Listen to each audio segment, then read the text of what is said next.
ಅಂದ್ರೆ ಈ ಟೆನ್ಷನ್ಸ್, ಈ ವರೀಸಿಂದ ಹೊರಗಡೆ ಬರುವಂಥದ್ದು ಅಂತಂದ್ಬಿಟ್ಟು ಹೋಗ್ತಾ ಹೋಗ್ತಾ ಕಾರ್ಡ್ಸ್ ತುಂಬಾ ಚೆನ್ನಾಗಿ ಬರ್ತಿದಾವೆ.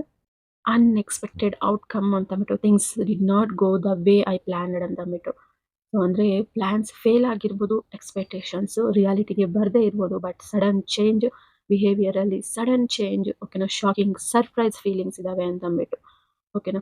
ಸೊ ಇಲ್ಲಿ ನೋಡಿ 5 ಆಫ್ ಸ್ವಾರ್ಡ್ಸ್ ರಿವರ್ಸ್ ಬಂದಿದೆ. Wow! 9 of cups it's finish ಓಕೆನಾ.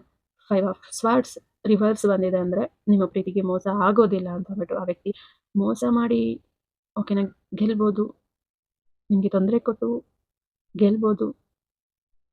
ಬಟ್ ನಿಮ್ಗೆ ಮೋಸ ಮಾಡೋದಿಲ್ಲ. ನಿಮಗೋಸ್ಕರ ಗೆಲ್ತಾರೆ. ಓಕೆನಾ. ನಿಮಗೋಸ್ಕರ ಹೋರಾಡ್ತಾರೆ ಅಂತ ನೋಡ್ತಿದ್ದೀನಿ ನಾನು ಇಲ್ಲಿ. 9 ಆಫ್ ಕಪ್ಸ್ ಪ್ರತಿಯೊಂದು ಎಮೋಷನ್ ನೀವು ಎಷ್ಟೊಂದು ಎಮೋಷನ್ಸಿಂದ ವರಿ ಆಗಿದ್ದೀರಾ, ಅದಕ್ಕೆ ಡಬಲ್, ತ್ರಿಬಲ್ ಎಮೋಷನ್ಸ್‌ನಿಂದ ಆಗುತ್ತೆ. ಸೊ ನೀವು ಲವ್ ಲೈಫಲ್ಲಿ ಏನೆಲ್ಲ ನಿಮಗೆ ಸಿಗಬೇಕು, ರೆಸ್ಪೆಕ್ಟ್, ಪ್ರೀತಿ ಓಕೆನಾ, ಪ್ರತಿಯೊಂದು ಎಮೋಷನ್ಸ್ 9 ಎಮೋಷನ್ ಕಪ್ಸ್ ನಿಮಗೆ ಸಿಗುತ್ತೆ. ಮನಿ ಆಗಿರ್ಬೋದು, ಕೇರ್ ಆಗಿರ್ಬೋದು, ಸೇಫ್ ಆಗಿರ್ಬೋದು, ನಿಮ್ಮ ಪ್ರೀತಿ ನಿಮಗೆ ಸಿಗುತ್ತೆ ಅಂತ ಅಂದ್ಬಿಟ್ಟು ಹೇಳ್ತಿದ್ದೀನಿ. ಸೊ ಫೈನಲಿ ಅವರ ಭಾವನೆಗಳು ಇನ್ನೊಂದು 9 ಡೇಸ್, 9 ವೀಕ್ಸಲ್ಲಿ ಬದಲಾಗುತ್ತೆ ಅನ್ನೋದನ್ನ ಈ ಕಾರ್ಡ್ ಹೇಳ್ತಿದೆ.